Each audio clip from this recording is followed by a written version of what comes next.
We're through the early parts of this year's French Open. It's Alexander Zverev who's looking very good early on here. What's up, everybody? It's John Eric Poli here to do a recap of the first two rounds of this year's French Open. In today's video, we're going over the good, the bad, and the ugly. And with that being said, let's get started, as always, with the good. And I'm going with Alexander Zverev.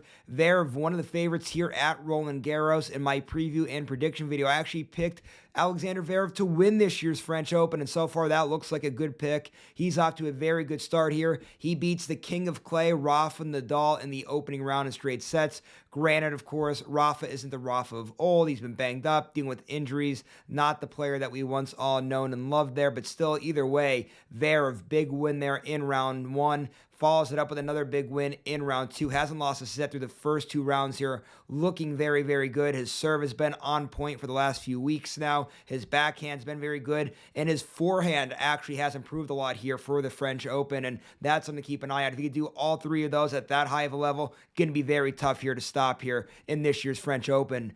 Guys, I want to give a quick honorable mention in the good for Novak Djokovic here. Listen, Novak Djokovic has been the subject of a lot of scrutiny here. He has not played well in 2024. Everybody's been, pointing the finger at him, waiting for him to make a run somewhere, and he responds with two opening good rounds here at Roland Garros. He gets by so far in straight sets in his first two rounds. He's still the number one seed. He's still the defending champion. And by the betting odds, he's technically the favorite by the odds makers. Whether that means anything or not, it is what it is. But still, Djokovic at least having some sort of good play here at this year's French Open. Glad to see from the world number one.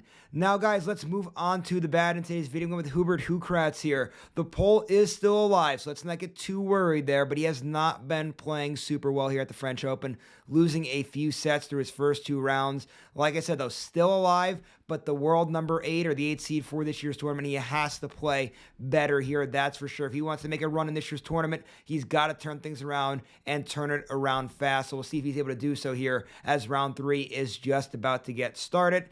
And now we end today's video with the ugly, and I'm going with Frances Tiafoe here. For the most part here, guys, all the favorites, contenders really still alive in this year's French Open. This is really kind of, I guess, really the first big name that got eliminated here. Now, shouldn't really come at any surprise here, as Tiafoe is known for being more of a hard court specialist, and the clay is not a specialty by any stretch of the imagination, but he does have a big following, he does have a big name, and for the American fan base out there, going to be a little disappointed to see that American go out so early there. So Frances Tiafoe eliminated in round 2. Sad to see from Tiafoe.